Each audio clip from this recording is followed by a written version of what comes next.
자, 이제 본격적으로 우리 증시의 투자 전략 같이 세워보겠습니다. 한 주를 새롭게 시작하는 월요일, 우리의 주간 일정부터 파악해 볼 텐데요. 이번 주는 전체적으로 흐름을 보시면 개별 기업단 또는 섹터별로 구체적인 모멘텀들이 참 많습니다. 먼저 오늘부터 한번 볼까요? JNTC는 유리기판, LS그룹은 해상풍력과 관련해서 각각 재료를 보유하고 있습니다. 물론 기업 설명회라든지 제공식 기한의 경우에는 추정이 되고 있는 바가 있기 때문에 오늘 개장을 하거나 그 전에 좀 더 한번 더블 체크가 필요할 것 같고요. 내일이 되면 7월로 본격적으로 하반기에 접어들기 때문에 6월 달 수출입 데이터를 파악할 수 있을 것 같습니다. 우리가 분기 별로 계속 확인을 할 수 있는데 이번에는 7월이 시작됐기 때문에 6월까지 반기 수출 데이터도 확인하면 투자에 도움이 되실 것 같고요. 수요일에는 화장품과 관련해서 국제 뷰티 전시회 또 해상풍력 공급망 컨퍼런스도 열릴 예정입니다. 목요일에는 최대 게임 AI 컨퍼런스인 게임 AI 아이콘이 열리는데요. 요즘 들어서 한알령에 대한 기대감이 왕왕 속출하고 있죠. 뷰티와 게임 쪽으로 같이 묶어볼 수 있는 재료, 또 해상풍력은 오늘 LS그룹과 관련해서 공통된 모멘텀이 있으니까 한번 지켜보시면 좋겠습니다. 끝으로 7월 4일에는 삼성전자가 드디어 잠정 실적을 내놓네요. 요즘 분위기 좋은 삼성전자인데 마이크론의 실적과 같이 좀 기대해 볼 수 있는 것들이 계속 유효할 것인지, 그렇다면 우리 반도체주 훈풍에 더 탄력을 불어일으킬 것인지 궁금해집니다. 더불어서 HBM과 관련한 어떤 재료들을 언급할지도 컨퍼런스 콜을 통해서 확인해 보시면 좋겠네요. 이렇게 해서 주간 일정도 쭉 파악을 해봤고요. 이제 본격적으로 오늘 그렇다면 어떤 뉴스들을 주목해야 하는지 한 가지씩 살펴보겠습니다. 먼저 첫 번째 기사. 악재 아닌 악재가 나왔습니다. 미국 공화당이 추진하고 있는 세법 개정안이 상원의 논의를 거치면서 청정에너지 기업들에게 더 불리하게 바뀌고 있다는 외신이 전해졌는데요. 상원에서 논의 중인 크고 아름다운 법안이죠. 이 법안에는 각종 청정에너지 사업에 지원해왔던 세액 공제를 축소하거나 조기에 폐지하는 내용들이 담겨 있는데요. 이 가운데서 태양광과 풍력으로 전력을 생산하는 기업은 여건이 크게 악화된 걸로 나타났습니다. 지난 16일에 처음으로 공개됐을 때보다 더 안 좋아진 건데요. 기존 법안에서는 태양광과 풍력 발전에 대한 세액 공제를 2028년까지 폐지하되 27년까지 건설을 시작하면 일부라도 세액 공제를 받을 수 있었는데 이번 법안은 2027년까지 전력을 생산해서 공급을 하는 기업에게만 세액을 공제하도록 했습니다.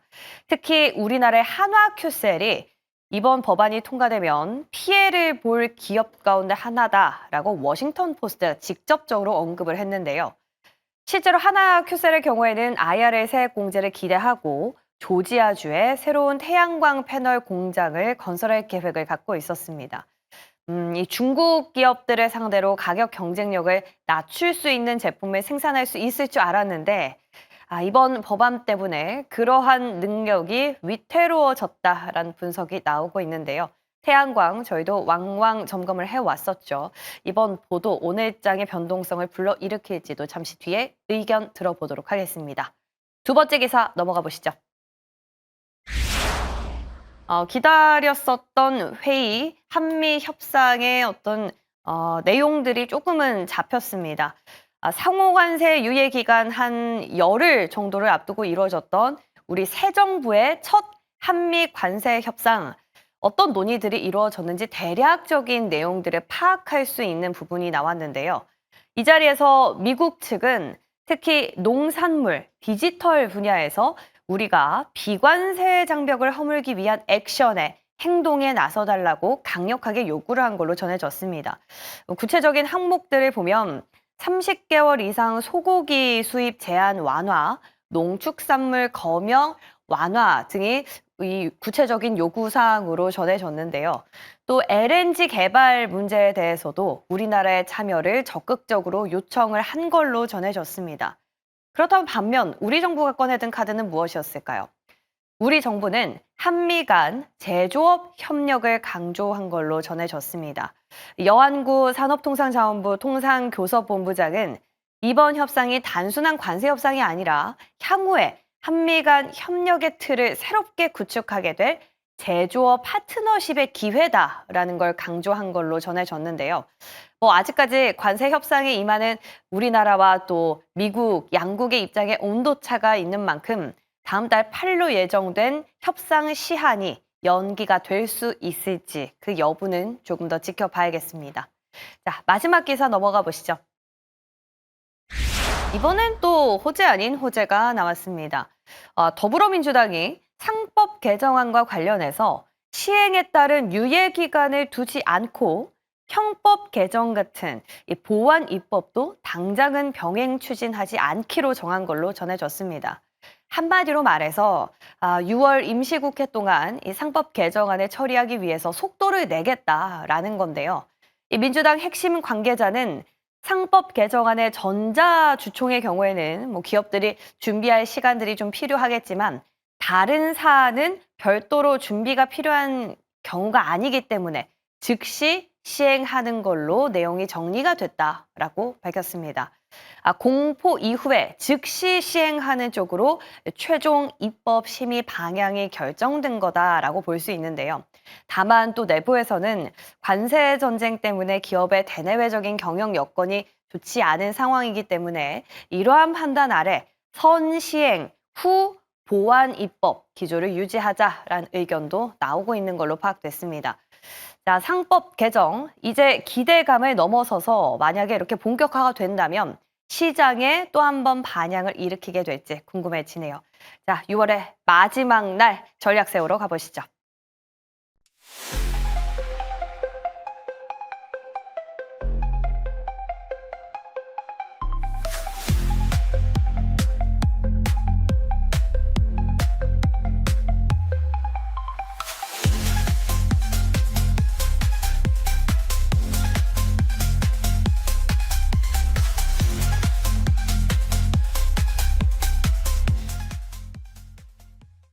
자, 월요일 아침입니다. 퍼스트 프라임 리서치 이동근 대표, MBN골드 조선일 매니저와 함께하겠습니다. 어서 오십시오. 안녕하십니까. 네, 반갑습니다. 자, 하루하루 진짜 빨리 가는데 시간이 진짜 빠른 것 같아요. 오늘이 이제 상반기 마지막 거래일인데 어떤 전략을 갖고 오셨을지 일단 키워드로 확인해 보겠습니다. 열어주시죠. 개인의 힘. 또 김정관 산업부 장관 후보자 지명, 맞아요. 주말 사이에 꽤 또 인선이 많이 나왔더라고요. 그렇습니다. 네. 굉장히 빨리 발표를 한 것 같아요. 저는 좀 8월 달 정도 돼야 발표될 줄 알았는데 좀 빨리 해서 좀 깜짝 놀랐습니다. 특히 이제 일요일 날 또 발표했죠. 이재명 대통령이 김정관 산업부 장관 후보자를 지명했는데 김정관 대표는 두산 에너빌티 현재 사장을 하고 있습니다. 정부가 김정관 대표를 지명했다는 것은 굉장히 의의를 둬야 되는데 특히 이분은 행시 36기 거기다가 한국은행 국제경제부장 거기다가 기재부 정책기획관 출신인데 관료뿐만이 아니라 두산 에너빌리티까지 해서 지금 민관 기업까지 경험을 갖고 있는 그런 분입니다. 특히 여러분들이 잘 아시겠습니다만 얼마 전이죠. 6월에 전체적으로 보면은 지금 태양광이나 풍력 관련된 정부의 보조금 지급을 발표했습니다만 이쪽 원전 관련된 부분이 책정이 안 됐기 때문에 많은 분들이 원전은 이번 정부에서 등한시하는 그런 산업 정책이 아닌가라고 생각했는데 어제 발표로 이재명 정부가 본격적으로 미국의 100조 원 시장 그리고 500조 원부터 시작되고 있는 해치 시장부터 시작해서 글로벌 원전 투자에 전력적으로 투자하겠다 또는 지원하겠다는 뜻을 밝히고 있습니다. 그래서 많은 분들이 걱정하셨던 부분이 사라졌다. 그리고 원전 정책은 말씀드린 대로 이제부터 시작이기 때문에 원전 관련 대장주 잘 보시기 바랍니다. 안 그래도 지난 거래일에 이제 원전 폐지에 대한 이슈가 나왔는데 예상보다 힘이 좀 빠지는 것을 보면서 궁금했었거든요. 잠시 뒤에 또 섹터 점검 시간에 저희가 원전 관련해서 꼼꼼하게 체크를 해보도록 하겠습니다. 자, 개인의 힘이라고 주셨는데요. 네. 지난주에 수급 흐름을 보시면 일단 뭐 기관도 매도를 했고요. 외국인이 이제 매도로 돌아섰다는 부분이 가장 눈에 띄는 부분입니다. 역시 이제 시장이 많이 올라오다 보니까 결국 이제 6월 한 달을 놓고 보면은 한 15일을 기점으로 해서 외국인들의 수급의 구도가 좀 변하고 있어요. 결국 이제 차익 실현 물량도 나오고 있고, 그리고 또 이제 반기 말이다 보니까 기관이나 외국인은 사실 지금 이게 수익이 난 부분에 대해서 챙기고 있는 거죠. 네. 이제 또 이제 그 장부상으로 봤을 때 이익을 어떤 확정해야 되는 부분들도 있기 때문에 그런 매물들이 나오고 있다라고 보시면 될 것 같아요. 사실 지금 뭐 외국인이 매도하고 있는 거에 대해서 시장에 좀 우려를 표하시는 그런 또 어떤 그런 분석들도 나오고 있는데, 사실 지금 그런 상황은 아니라고 생각을 합니다. 결국은 뭐 지금 보면은 시장의 유동성이 증가를 하고 있고, 또 거래대금이 지금 계속해서 늘어나고 있다라는 부분, 뭔가 이전의 시장과는 좀 다른 흐름들이 연출되고 있다라는 부분, 그래서 조정이 나올 수는 있겠지만 여기서 뭐 시장이 크게 무너진다거나 그런 걱정은 아직까지는 기우다, 이런 말씀을 드릴 수가 있을 것 같고요. 그러니까 조정이 나오더라도 조정의 폭을 보면은 단기 급등 종목들을 제외하면 사실은 제한적이에요. 그리고 이제 조정이 나오더라도 또 상승하는 업종이라든가 종목들이 있기 때문에 결국은 순환매 또는 키맞추기의 흐름들이 계속 이어질 수가 있다라는 부분에 주목을 해야 될 것 같고요.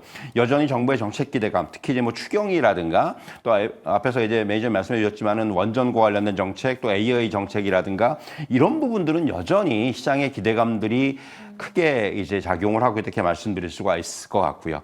그런 의미에서 시장은 여전히 좀 긍정적으로 보는, 오히려 조정이 나오면은 이런 부분들이 또 매수의 기회가 될 수 있음을 염두에 둔 그런 대응이 필요하다, 이렇게 정리해드리겠습니다. 그러니까 반기 말이다 보니까 기관이나 외국인들, 메이저들은 좀 차익을 실현하는 스탠스를 취할 수 있음에도 이것을 받아내는 개인의 힘으로 인해서 우리 시장이 잘 가고 있다는 분석인 것 같네요. 그럼 내일부터는 또 본격적으로 수급이 변화될지도 저희가 한번 같이 체크해보면 좋은 포인트가 될 것 같습니다.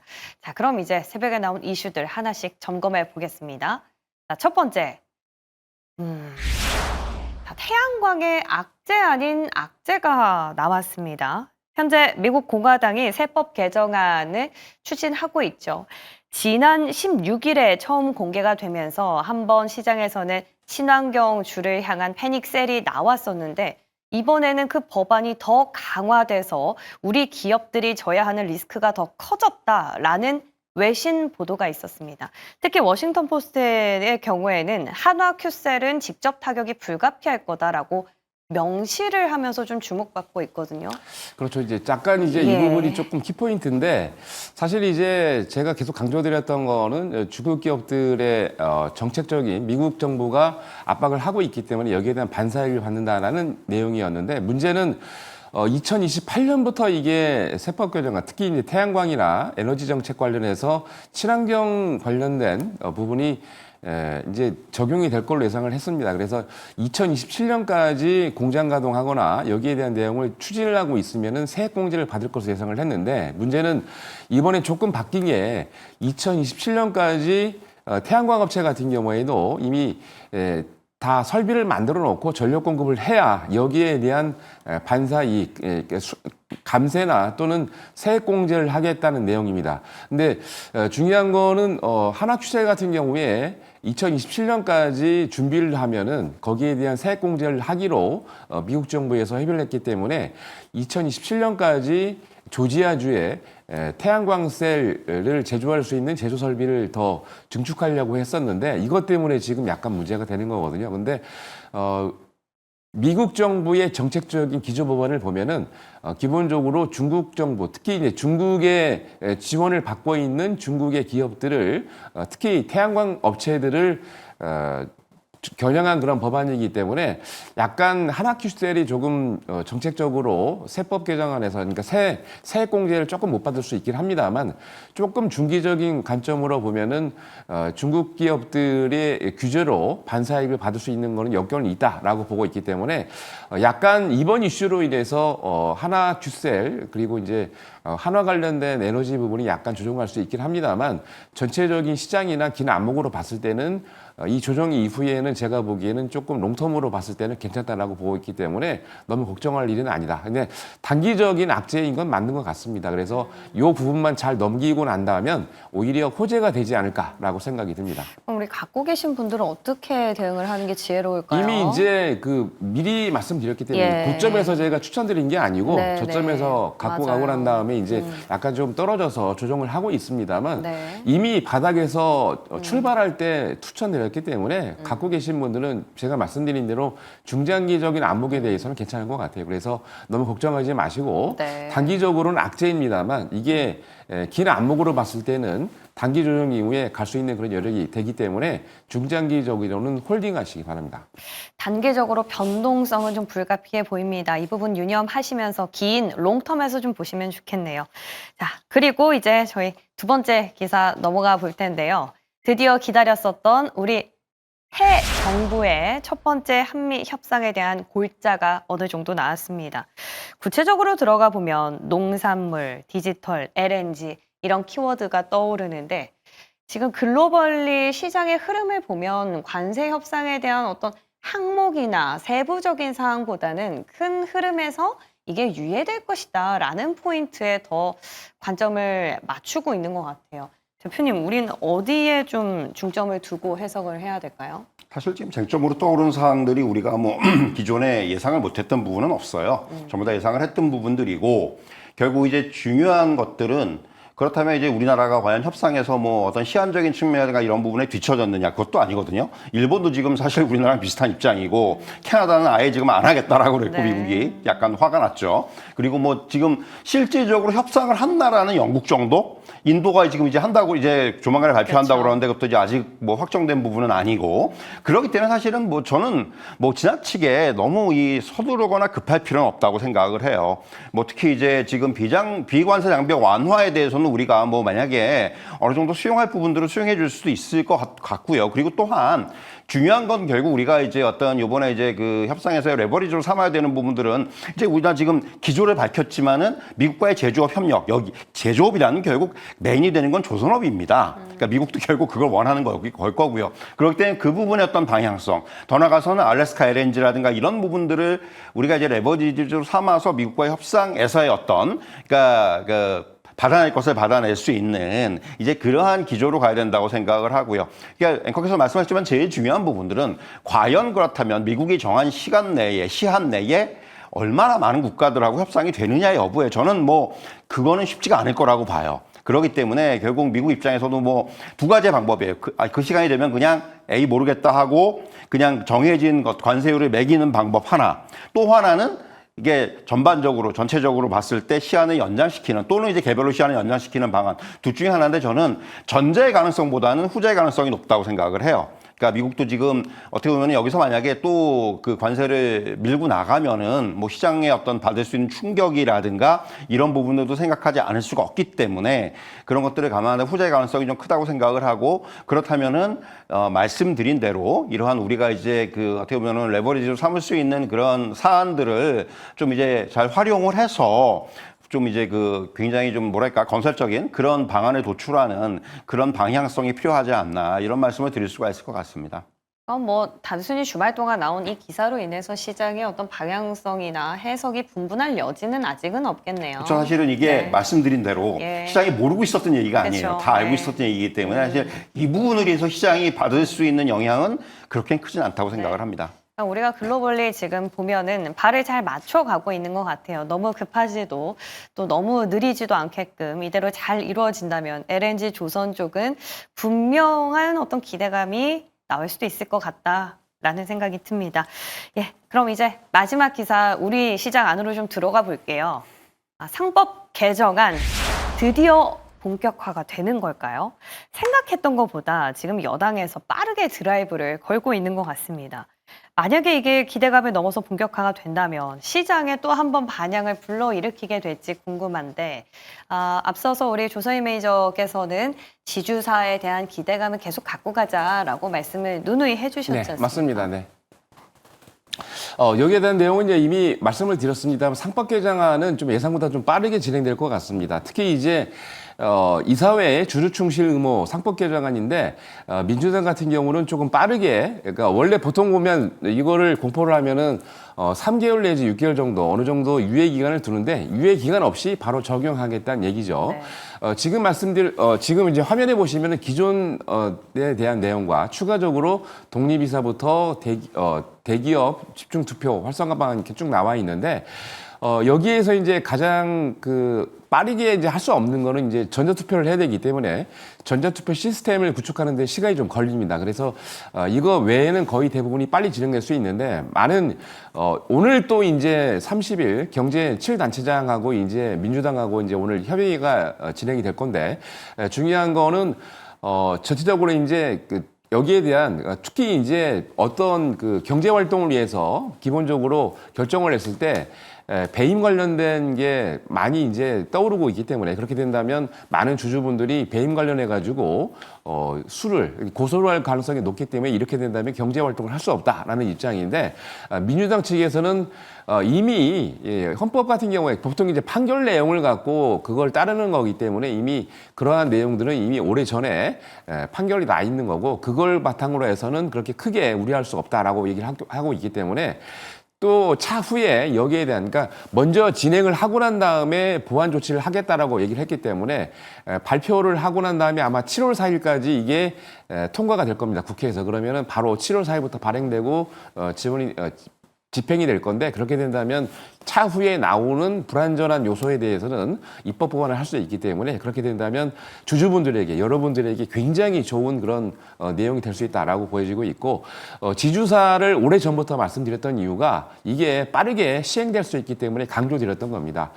지금 매달 말씀드렸지만 현재는 업종 트렌드가 지금 지주사, 금융, 그다음에 조방원입니다. 이게 끝나지 않은 일이기 때문에 이슈가 하반기 때도 계속 됩니다. 주도주를 여러분 꼭 잡고 놓지 마시기 바랍니다. 네. 우리 상법 개정안 대두됐을 때 지난달 중순 한 후반쯤이었나요? 온갖 홀딩스 기업들 막 다 갔었는데 이런 훈풍 7월 초에 다시 한번 볼 수 있을지 기대감이 크네요. 자, 그럼 이제 오늘장 어떤 섹터를 바라봐야 될지 섹터 점검 들어가 볼 텐데요. 먼저 첫 번째 섹터 열어주시죠. 로봇과 엔터입니다. 지난 마지막 거래일에 SM에 관심 주로 그렇죠. 주셨었는데 하반기에는 이제 한한령 해제에 대한 기대감을 갖자라고 팁을 주셨었죠. 근데 이번 주에 보니까 뷰티 컨퍼런스도 있고 뭐 한한령이랑 해제되는 연결고리들이 많더라고요. 그 안에서 역시나 최대 굵직한 이벤트는 엔터 쪽으로 갖고 가야 된다고 네, 보세요. 맞습니다. 왜냐하면 예. 뷰티 같은 경우에도 굉장히 이제 화장품 같은 경우 굉장히 실적이 좋은데 네. 중요한 거는 이제 우리나라 이미지 아닙니까? 이미지를 높이기 위해서는 엔터 쪽이 또 떠야 됩니다.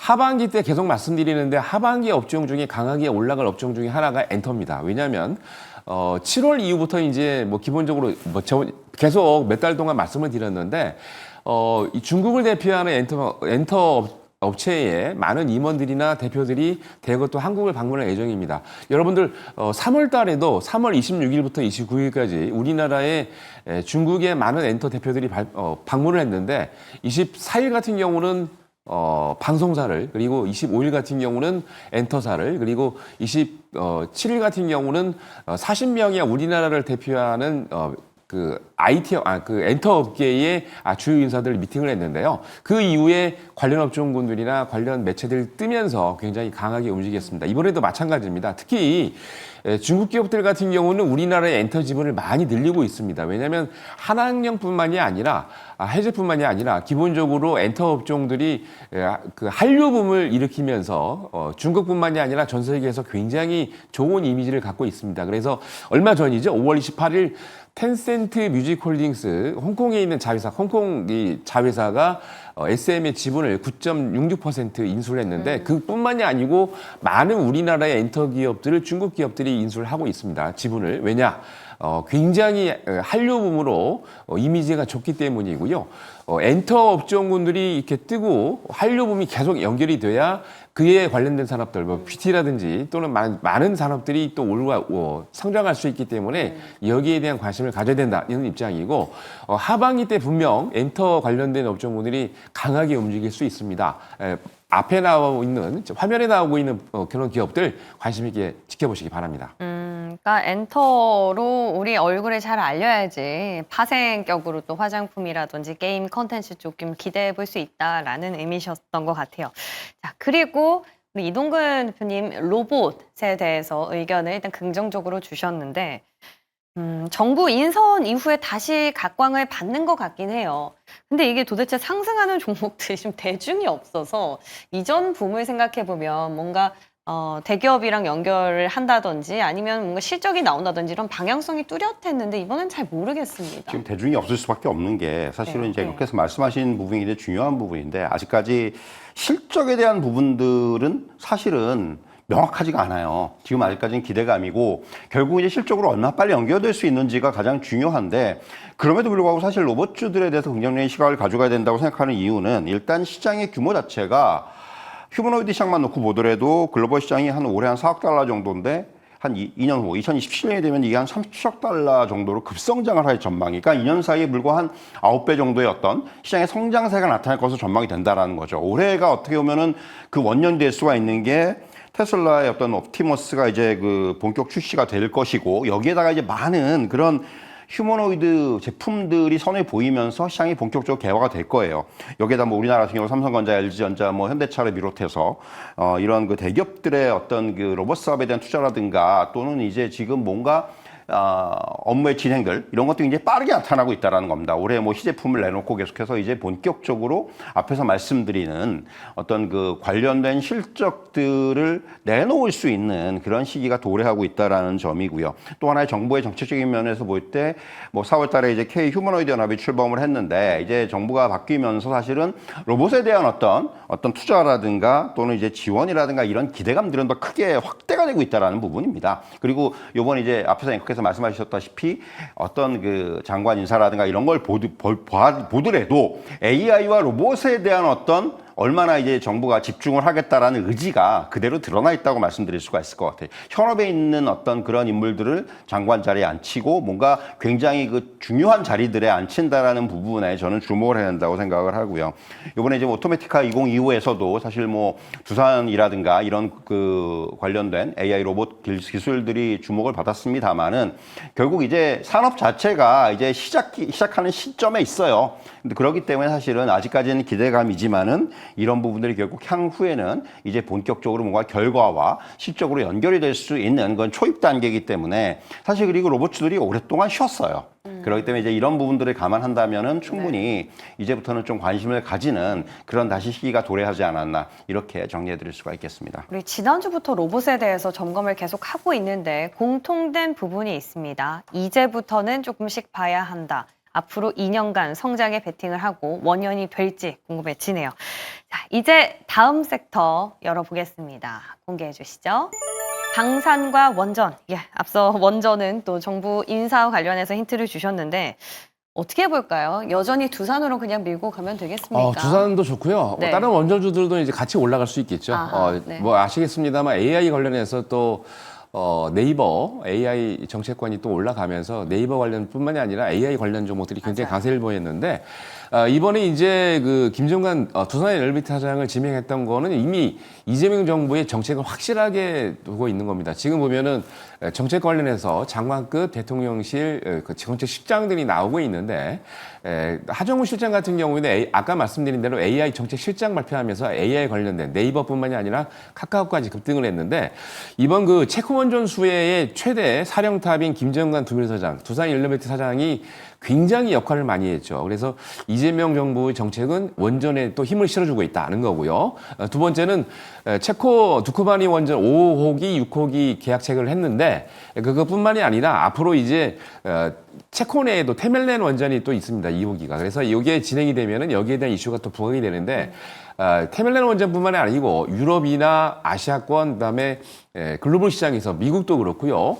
여러 가지 원전에 관련된 계약 체결을 준비를 하고 있기 때문에 반사익을 굉장히 많이 받습니다. 거기다가 이미 이제 지난주에 원전 노후 교체 고리 1호기를 원전 해체하겠다라고 해서 원안위에서 이게 통과를 냈는데 중요한 거는 전 세계의 상업용 원전 원전에서 이제 노후 폐쇄해서 정지된 게 214개입니다. 이 중에 25개만 해체가 됐는데 이 해체 작업을 했던 국가가 미국과 독일, 일본, 스위스 4개의 국가예요. 근데 여러분들은 이 4개의 국가들이 상업용 원전 해체 기술을 다 갖고 있다 생각하는데 그렇지가 않습니다.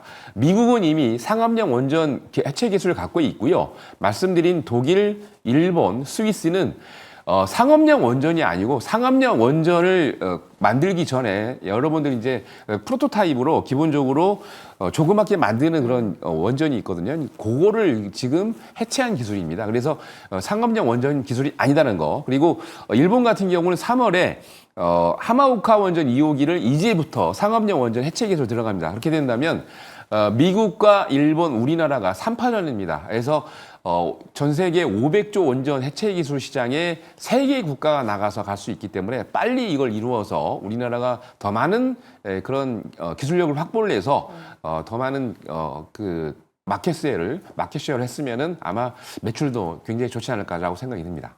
일본과 우리는 참 뗄래야 뗄 수가 없네요. LNG 쪽도 그렇고. 예. 그리고 끝으로 방산인데요. 방산은 지난주 초반까지만 해도 이제 조금씩 조정이 나온다. 이 나토 방위비 증액에 대한 부분을 어떻게 시장에 해석할 것인지 중요한 핀포인트가 될 것이다라는 팁을 얻었었는데 어떻게 조정 끝났다고 보십니까? 사실 조정이 좀 더 이어질 수는 있어요. 예. 그러니까 아직까지 지금은 조금은 이제 고점에서의 어떤 변동성 국면이라는 생각이 듭니다. 왜냐하면 주가가 워낙 많이 올랐기 때문입니다. 다른 이유는 없고요. 결국 뭐 근데 저는 이제 방산 업종 자체를 어떻게 보면 이 상승이 뭐 단순히 어떤 뭐 테마라든가 이런 부분들보다는 이제는 하나의 패러다임으로 접근할 필요가 있다고 생각을 해요. 적어도 10년짜리 상승이라는 그런 얘기들을 많이 하시는데 저도 거기에 일정 부분 사실 동의를 하고요. 결국 뭐 지금 어떻게 보면 지정학적인 변화 또는 이제 어떤 각국의 어떤 이런 방위 산업과 관련된 인식의 변화 이런 부분들에 저는 포커스를 맞출 필요가 있다고 생각을 하고요. 특히 이제 우리나라 방산 같은 경우는 수주 성과가 이어지고 있고 더군다나 해외 시장에서의 어떤 확장 가능성이 계속 늘어나고 있기 때문에 이런 부분들에 우리는 조금 더 투자의 어떤 포인트를 맞출 필요가 있다고 말씀드릴 수가 있을 것 같고요. 말씀하신 대로 나토가 2035년까지 GDP 대비 2.5% 수준으로 방위비를 증액을 하기로 결정을 했기 때문에 또 이제 우리나라 기업들은 자연스럽게 이에 따른 어떤 실적의 성장세를 기대를 해볼 수가 있는 부분이고요. 그러니까 사실 뭐 지금 하반기에도 계속해서 수주라든가 실적의 어떤 이런 결과들이 나타날 거예요. 그렇다면 결국 뭐 주가는 여기서 뭐 쉬어갈지언정 뭐 꺾이지는 않을 것 같고요. 그리고 또 이제 중요한 부분들은 이제 방산 수출 컨트롤 타워를 만들고 정부가 이제 본격적으로 지원을 하는데 이 부분이 이제 중요하다고 생각을 합니다. 그렇기 때문에 이런 부분들이 감안을 한다면은 결국은 뭐 방산 업종 자체는 계속해서 좀 우상향의 흐름을 우리가 기대해 볼 수 있지 않겠느냐 이런 말씀을 드릴 수가 있겠습니다. 와, 10년간의 롱텀, 뭐 테마, 일시적인 시대적인 흐름 이런 게 아니고 진짜 패러다임이면 가능할 수도 있겠다라는 생각이 드네요. 자, 이렇게 여러 가지 섹터에 대한 힌트 얻어봤는데 한 종목 어디서 우리가 좀 무게를 실어보면 좋을지 종목으로 공개해 보겠습니다. 카페24 그리고 리가캔바이오.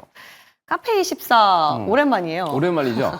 네, 정부 정책을 가장 빨리 수용할 수 있는 그런 기업. 왜냐하면 이제 여러분들 주 4일째. 네, 그렇죠. 주 4일째 발표를 했는데 여기에 대한 반응은 하나도 다른 기업들이 하지 않았는데 상장 기업 중에 유일하게 카페24가 주 4일째 근무를 했습니다. 원래 이제 카페24 같은 경우는 쇼핑몰, 대형 쇼핑몰이나 이런 것들을 운영을 하고 있기 때문에 원래 4일 근무를 월화수목 근무를 하고요. 매주 금요일 같은 경우 격주로 이렇게 근무를 했었습니다. 근데 여기에 대한 내용을 충분히 쉬더라도 반사익을 받는다. 그러니까 생각해 보세요, 여러분.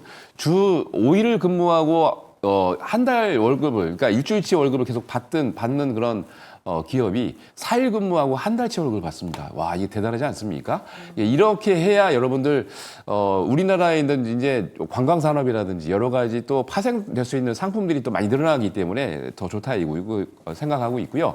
그리고 이게 이제 7월부터 카페24는 이제 그렇게 진행이 되기 때문에 관심 있게 지켜보시고 그리고 대형 신규 거래처도 많이 들었습니다. 여러분들 NC 다이노스, 그다음에 LG 트윈스 등 신규 거래처가 늘어나면서 매출 규모가 확 늘어났어요. 거기에 대한 반사이익을 받고, 그리고 이제 글로벌 파트너십도 늘리고 있는데 다 아시겠습니다만 구글의 협력을 통해 가지고 유튜브에서 지금 쇼핑 서비스를 계속 하고 있는데 여기에 대한 매출이 꾸준히 늘고 있고, 구글 이외에도 다른 글로벌 기업들과 연계해서 프로젝트를 진행을 하고 있기 때문에 조금 있으면 구글, 유튜브 외에 다른 그 쇼핑몰 같은 경우에도 글로벌 쇼핑몰이 또 같이 연계될 수 있습니다. 그렇게 된다면 매출이 지금보다 훨씬 더 뛰어나겠죠. 그래서 카페24 관심 있게 지켜보시기 바랍니다. 정부 정책에 발맞춘 기업들이 하나둘 늘어나고 있는 것 같아요.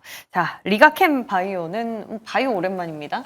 금요일날 주가의 흐름이 상당히 좋았어요. 네. 뭐 사실은 바이오 업종이 사실 그동안 조금 시장에서 찬밥 대우를 받았는데 이제는 좀 한번 기대를 걸어볼 시점이 되지 않았나라는 생각이 들고요. 뭐 리가켄 바이오 같은 경우는 당장 내일 이제 R&D 데이인데 뭐 여기서 이제 ADC 기술력이라든가 또 이제 사업 비전을 좀 이제 발표를 할 것으로 보여지고요. 결국 뭐 항체 접합 ADC 기술을 바탕으로 해서 지금 글로벌 시장에서 성과를 내고 있다는 부분. 작년만 하더라도 뭐 오노약품하고의 두 건의 기술 이전 계약을 비롯해서 뭐 얀센, 그 이전에 얀센, 그 이전 이후에 뭐 암젠이라든가 익수다 같은 기업들 뭐 이런 그 계속해서 그 대형 계약들을 가지고 있고 이런 것들만 가지고도 지금 매출액의 점프업이 나타나고 있다라는 부분. 이게 굉장히 의미 있다고 생각을 하고요.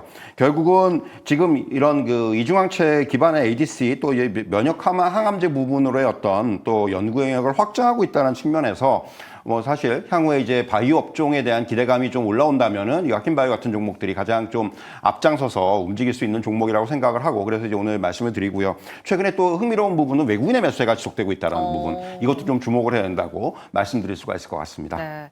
요즘 보면 바이오는 안에서 개별 종목이 굉장히 튀고 있는데 내일 마침 R&D 데이라는 이벤트가 있네요. 리가캠 바이오 시세 저희 지켜보도록 하겠습니다. 오늘 두 분 감사합니다.